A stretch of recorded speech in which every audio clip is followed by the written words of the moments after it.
ओम श्री सद्गुरुवे नमः। ओम नमो भगवते वासुदेवाय। अथ तृतीयो अध्याय। श्रीमद् भागवत की परंपरा और उसका महात्म्य। भागवत श्रवण से श्रोताओं को भगवत धाम की प्राप्ति। सूत जी कहते हैं, उद्धव जी ने वहां एकत्र हुए सब लोगों को श्री कृष्ण कीर्तन में लगा देखकर सभी का सत्कार किया और राजा परीक्षित को हृदय से लगाकर कहा। उद्धव जी ने कहा, राजन, तुम धन्य हो। एकमात्र श्री कृष्ण की भक्ति से ही पूर्ण हो, क्योंकि श्री कृष्ण संकीर्तन के महोत्सव में तुम्हारा हृदय इस प्रकार निमग्न हो रहा है। बड़े सौभाग्य की बात है कि श्री कृष्ण की पत्नियों के प्रति तुम्हारी भक्ति और वज्रनाभ पर तुम्हारा प्रेम है। तात, तुम जो कुछ कर रहे हो सब तुम्हारे अनुरूप ही है। क्यों न हो, श्री कृष्ण ने ही तुम्हें शरीर और वैभव प्रदान किया है, अतः तुम्हारा उनके प्रपौत्र पर प्रेम होना स्वाभाविक ही है। इसमें तनिक भी संदेह नहीं कि समस्त द्वारकावासियों में ये लोग सबसे बढ़कर धन्य हैं, जिन्हें व्रज में निवास कराने के लिए भगवान श्री कृष्ण ने अर्जुन को आज्ञा की थी। श्री कृष्ण का मन रूपी चंद्रमा राधा के मुख की प्रभा रूप चांदनी से युक्त हो उनकी लीला भूमि वृंदावन को अपनी किरणों से सुशोभित करता हुआ यहाँ सदा प्रकाशमान रहता है। श्री कृष्ण चंद्र नित्य परिपूर्ण है। प्राकृत चंद्रमा की भांति उनमें वृद्धि और क्षय रूप विकार नहीं होते। उनकी जो 16 कलाएं हैं, उनसे सहस्त्रों चिन्मय किरणें निकलती रहती है। इससे उनके सहस्त्रों भेद हो जाते हैं। इन सभी कलाओं से युक्त नित्य परिपूर्ण श्री कृष्ण इस व्रज भूमि में सदा ही विद्यमान रहते हैं। इस भूमि में और उनके स्वरूप में कुछ अंतर नहीं है। राजेंद्र परीक्षित, इस प्रकार विचार करने पर सभी व्रजवासी भगवान के अंग में स्थित है। शरणागतों का भय दूर करने वाले जो ये वज्र है, इनका स्थान श्री कृष्ण के दाहिने चरण में है। इस अवतार में भगवान श्री कृष्ण ने इन सब को अपनी योग माया से अभिभूत कर लिया है। उसी के प्रभाव से ये अपने स्वरूप को भूल गए हैं और इसी कारण सदा दुखी रहते हैं। यह बात निसंदेह ऐसी ही है। श्री कृष्ण का प्रकाश प्राप्त हुए बिना किसी को भी अपने स्वरूप का बोध नहीं हो सकता। जीवों के अंतकरण में जो श्री कृष्ण तत्व का प्रकाश है, उस पर सदा माया का पर्दा पड़ा रहता है। 28वें द्वापर के अंत में जब भगवान श्री कृष्ण स्वयं ही सामने प्रकट होकर अपनी माया का पर्दा उठा लेते हैं, उस समय जीवों को उनका प्रकाश प्राप्त होता है। किंतु अब वह समय तो बीत गया, इसलिए उनके प्रकाश की प्राप्ति के लिए अब दूसरा उपाय बतलाया जा रहा है। सुनो। 28वें द्वापर के अतिरिक्त समय में यदि कोई श्री कृष्ण तत्व का प्रकाश पाना चाहे तो उसे वह श्रीमद् भागवत से ही प्राप्त हो सकता है। भगवान के भक्त जहाँ जब कभी श्रीमद् भागवत शास्त्र का कीर्तन और श्रवण करते हैं, वहाँ उस समय भगवान श्री कृष्ण साक्षात रूप से विराजमान रहते हैं। जहाँ श्रीमद् भागवत के एक या आधे श्लोक का ही पाठ होता है, वहाँ भी श्री कृष्ण अपनी प्रियतमा गोपियों के साथ विद्यमान रहते हैं। इस पवित्र भारतवर्ष में मनुष्य का जन्म पाकर भी जिन लोगों ने पाप के अधीन होकर श्रीमद् भागवत नहीं सुना, उन्होंने मानो अपने ही हाथों अपनी हत्या कर ली। जिन बड़भागियों ने प्रतिदिन श्रीमद् भागवत शास्त्र का सेवन किया है, उन्होंने अपने पिता, माता और पत्नी तीनों के ही कुल का भली भांति उद्धार कर दिया। श्रीमद् भागवत के स्वाध्याय और श्रवण से ब्राह्मणों को विद्या का प्रकाश अर्थात बोध प्राप्त होता है। क्षत्रिय लोग शत्रुओं पर विजय पाते हैं, वैश्यों को धन मिलता है और शूद्र स्वस्थ निरोग बने रहते हैं। स्त्रियों तथा अंत्यज आदि अन्य लोगों की भी इच्छा श्रीमद् भागवत से पूर्ण होती है। अतः कौन ऐसा भाग्यवान पुरुष है जो श्रीमद् भागवत का नित्य ही सेवन न करेगा। अनेकों जन्मों तक साधना करते करते जब मनुष्य पूर्ण सिद्ध हो जाता है, तब उसे श्रीमद् भागवत की प्राप्ति होती है। भागवत से भगवान का प्रकाश मिलता है, जिससे भगवत भक्ति उत्पन्न होती है। पूर्व काल में सांख्यायन की कृपा से श्रीमद् भागवत बृहस्पति जी को मिला और बृहस्पति जी ने मुझे दिया। इसी से मैं श्री कृष्ण का प्रियतम सखा हो सका हूँ। परीक्षित, बृहस्पति जी ने मुझे एक आख्यायिका भी सुनाई थी, उसे तुम सुनो। इस आख्यायिका से श्रीमद् भागवत श्रवण के संप्रदाय का क्रम भी जाना जा सकता है। बृहस्पति जी ने कहा था, अपनी माया से पुरुष रूप धारण करने वाले भगवान श्री कृष्ण ने जब सृष्टि के लिए संकल्प किया, तब उनके दिव्य विग्रह से 3 पुरुष प्रकट हुए। इनमें रजोगुण की प्रधानता से ब्रह्मा, सत्वगुण की प्रधानता से विष्णु और तमोगुण की प्रधानता से रुद्र प्रकट हुए। भगवान ने इन तीनों को क्रमशः जगत की उत्पत्ति, पालन और संहार करने का अधिकार प्रदान किया। तब भगवान के नाभि कमल से उत्पन्न हुए ब्रह्मा जी ने उनसे अपना मनोभाव यो प्रकट किया। ब्रह्मा जी ने कहा, परमात्मन, आप नार अर्थात जल में शयन करने के कारण नारायण नाम से प्रसिद्ध है। सब के आदि कारण होने से आदि पुरुष है। आपको नमस्कार है।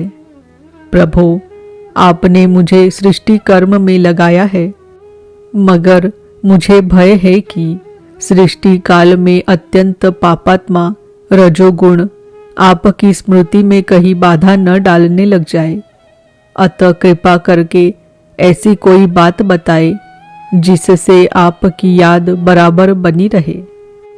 बृहस्पति जी कहते हैं, जब ब्रह्मा जी ने ऐसी प्रार्थना की, तब पूर्व काल में भगवान ने उन्हें श्रीमद् भागवत का उपदेश देकर कहा, ब्रह्मन, तुम अपने मनोरथ की सिद्धि के लिए सदा ही इसका सेवन करते रहो।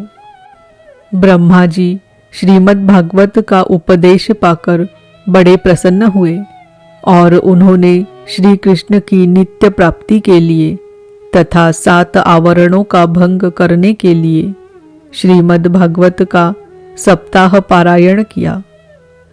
सप्ताह यज्ञ की विधि से 7 दिनों तक श्रीमद् भागवत का सेवन करने से ब्रह्मा जी के सभी मनोरथ पूर्ण हो गए। इससे वे सदा भगवत स्मरण पूर्वक सृष्टि का विस्तार करते और बारंबार सप्ताह यज्ञ का अनुष्ठान करते रहते हैं। ब्रह्मा जी की ही भांति विष्णु ने भी अपने अभीष्ट अर्थ की सिद्धि के लिए उन परम पुरुष परमात्मा से प्रार्थना की, क्योंकि उन पुरुषोत्तम ने विष्णु को भी प्रजापालन रूप कर्म में नियुक्त किया था। विष्णु ने कहा, देव, मैं आपकी आज्ञा के अनुसार कर्म और ज्ञान के उद्देश्य से प्रवृत्ति और निवृत्ति के द्वारा यथोचित रूप से प्रजाओं का पालन करूंगा। कालक्रम से जब जब धर्म की हानि होगी, तब तब अनेकों अवतार धारण कर पुनः धर्म की स्थापना करूंगा।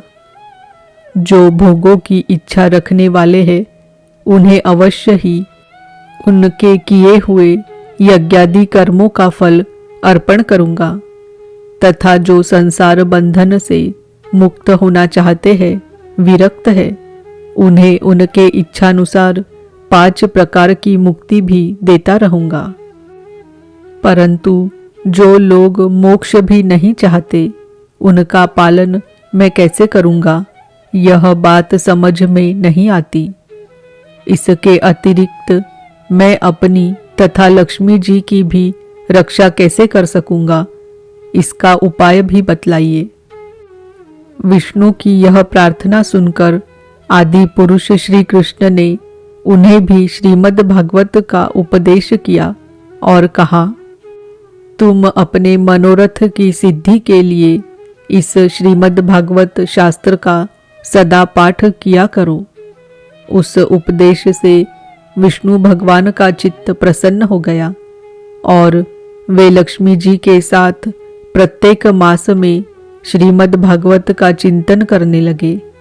इससे वे परमार्थ का पालन और यथार्थ रूप से संसार की रक्षा करने में समर्थ हुए।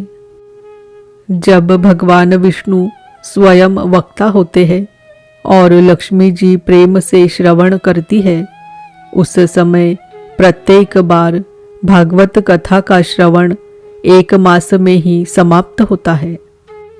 किंतु जब लक्ष्मी जी स्वयं वक्ता होती है और विष्णु श्रोता बनकर सुनते हैं, तब भागवत कथा का रसास्वादन 2 मास तक होता रहता है। उस समय कथा बड़ी सुंदर, बहुत ही रुचिकर होती है। इसका कारण यह है कि विष्णु तो अधिकारारूढ़ है, उन्हें जगत के पालन की चिंता करनी पड़ती है, पर लक्ष्मी जी इन झंझटों से अलग है, अतः उनका हृदय निश्चिंत है। इसी से लक्ष्मी जी के मुख से भागवत कथा का रसास्वादन अधिक प्रकाशित होता है। इसके पश्चात रुद्र ने भी, जिन्हें भगवान ने पहले संहार कार्य में लगाया था, अपनी सामर्थ्य की वृद्धि के लिए उन परम पुरुष भगवान श्री कृष्ण से प्रार्थना की।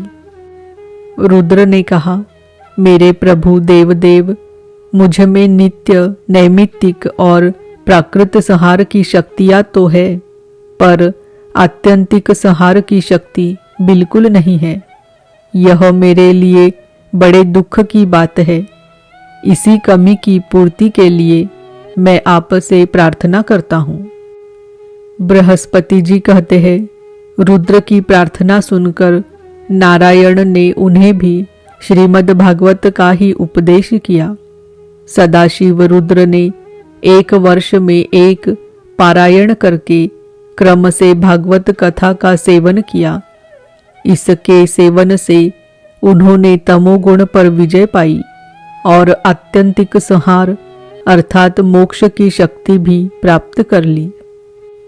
उद्धव जी कहते हैं, श्रीमद् भागवत के महात्म्य के संबंध में यह आख्यायिका मैंने अपने गुरु श्री बृहस्पति जी से सुनी और उनसे भागवत का उपदेश प्राप्त कर उनके चरणों में प्रणाम करके मैं बहुत ही आनंदित हुआ। तत्पश्चात भगवान विष्णु की रीति स्वीकार करके मैंने भी 1 मास तक श्रीमद् भागवत कथा का भली भांति रसास्वादन किया। उतने से ही मैं भगवान श्री कृष्ण का प्रियतम सखा हो गया। इसके पश्चात भगवान ने मुझे व्रज में अपनी प्रियतमा गोपियों की सेवा में नियुक्त किया। यद्यपि भगवान अपने लीला परिकरों के साथ नित्य विहार करते रहते हैं, इसलिए गोपियों का श्री कृष्ण से कभी भी वियोग नहीं होता। तथापि जो ब्रह्म से विरह वेदना का अनुभव कर रही है, उन गोपियों के प्रति भगवान ने मेरे मुख से भागवत का संदेश कहलाया। उस संदेश को अपनी बुद्धि के अनुसार ग्रहण कर गोपियां तुरंत ही विरह वेदना से मुक्त हो गई। मैं भागवत के इस रहस्य को तो नहीं समझ सका, किंतु मैंने उसका चमत्कार प्रत्यक्ष देखा।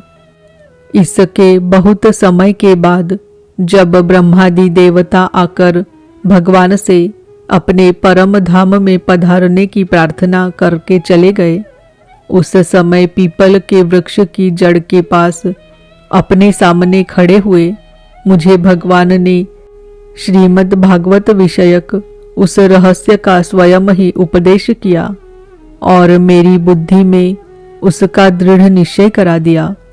उसी के प्रभाव से मैं बद्रिकाश्रम में रहकर भी यहाँ व्रज की लताओं और बेलों में निवास करता हूँ।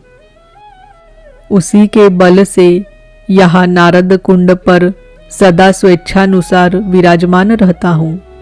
भगवान के भक्तों को श्रीमद् भागवत के सेवन से श्री कृष्ण तत्व का प्रकाश प्राप्त हो सकता है।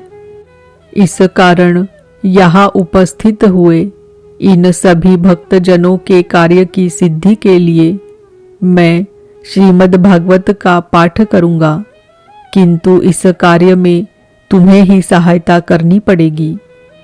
सूत जी कहते हैं, यह सुनकर राजा परीक्षित उद्धव जी को प्रणाम करके उनसे बोले। परीक्षित ने कहा, हरिदास उद्धव जी, आप निश्चिंत होकर श्रीमद् भागवत कथा का कीर्तन करें। इस कार्य में मुझे जिस प्रकार की सहायता करनी आवश्यक हो उसके लिए आज्ञा दे। सूत जी कहते हैं, परीक्षित का यह वचन सुनकर उद्धव जी मन ही मन बहुत प्रसन्न हुए और बोले। उद्धव जी ने कहा, राजन, भगवान श्री कृष्ण ने जब से इस पृथ्वी तल का परित्याग कर दिया है, तब से यहाँ अत्यंत बलवान कलियुग का प्रभुत्व हो गया है। जिस समय यह शुभ अनुष्ठान यहाँ आरंभ हो जाएगा, बलवान कलियुग अवश्य ही इसमें बहुत बड़ा विघ्न डालेगा। इसलिए तुम दिग्विजय के लिए जाओ और कलियुग को जीत कर अपने वश में करो। इधर मैं तुम्हारी सहायता से वैष्णवी रीति का सहारा लेकर 1 महीने तक यहाँ श्रीमद् भागवत कथा का रसास्वादन कराऊंगा और इस प्रकार भागवत कथा के रस का प्रसार करके इन सभी श्रोताओं को भगवान मधुसूदन के नित्य गोलोक धाम में पहुंचाऊंगा। सूत जी कहते हैं, उद्धव जी की बात सुनकर राजा परीक्षित पहले तो कलियुग पर विजय पाने के विचार से बड़े ही प्रसन्न हुए, परंतु पीछे यह सोचकर कि मुझे भागवत कथा के श्रवण से वंचित ही रहना पड़ेगा, चिंता से व्याकुल हो उठे। उस समय उन्होंने उद्धव जी से अपना अभिप्राय इस प्रकार प्रकट किया। राजा परीक्षित ने कहा, हे तात, आपकी आज्ञा के अनुसार तत्पर होकर मैं कलियुग को तो अवश्य ही अपने वश में करूंगा, मगर श्रीमद् भागवत की प्राप्ति मुझे कैसे होगी?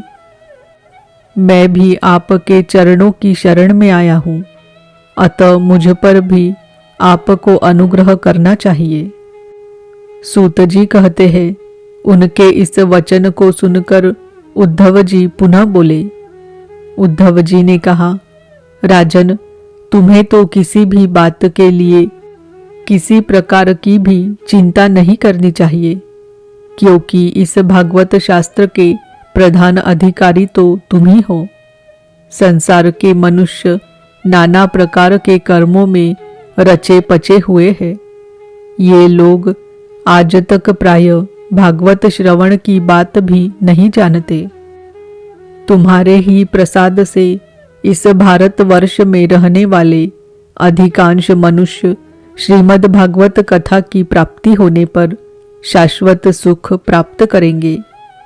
महर्षि भगवान श्री शुकदेव जी साक्षात नंद नंदन श्री कृष्ण के स्वरूप है। वे ही तुम्हें श्रीमद् भागवत की कथा सुनाएंगे। इसमें तनिक भी संदेह की बात नहीं है।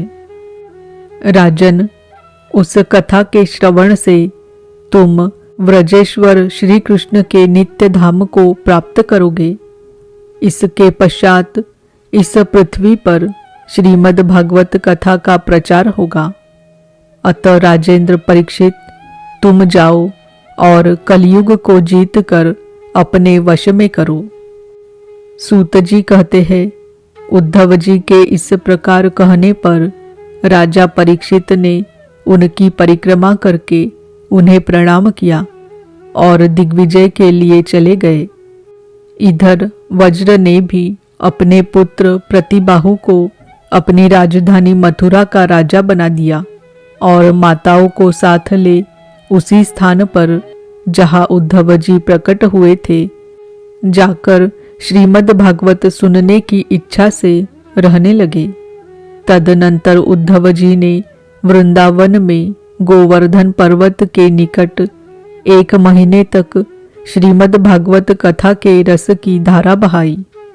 उस रस का आस्वादन करते समय प्रेमी श्रोताओं की दृष्टि में सब ओर भगवान की सच्चिदानंदमयी लीला प्रकाशित हो गई और सर्वत्र श्री कृष्णचंद्र का साक्षात्कार होने लगा।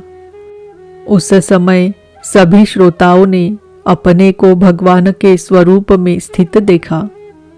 वज्रनाभ ने श्री कृष्ण के दाहिने चरण कमल में अपने को स्थित देखा और श्री कृष्ण के विरह शोक से मुक्त होकर उस स्थान पर अत्यंत सुशोभित होने लगे।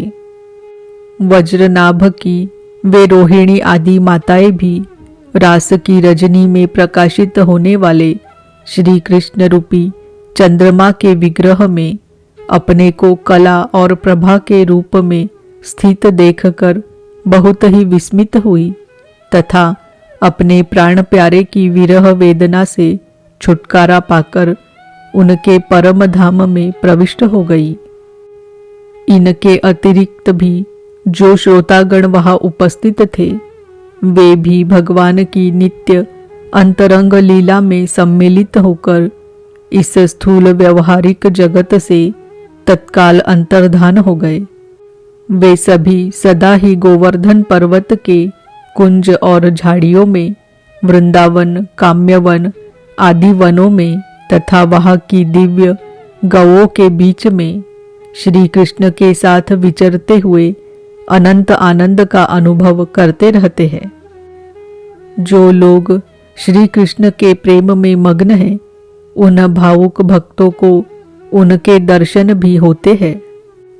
सूत जी कहते हैं, जो लोग इस भगवत प्राप्ति की कथा को सुनेंगे और कहेंगे उन्हें भगवान मिल जाएंगे और उनके दुखों का सदा के लिए अंत हो जाएगा। इति श्री स्कांदे महापुराण एकाशीतिसाहस्त्रयां संहितायां द्वितीये वैष्णवखंडे परीक्षिदुद्धव संवादे श्रीमद्भागवत महात्म्ये तृतीयो अध्याय। ओम नमो भगवते वासुदेवाय। ओम नमो भगवते वासुदेवाय। ओम नमो भगवते वासुदेवाय।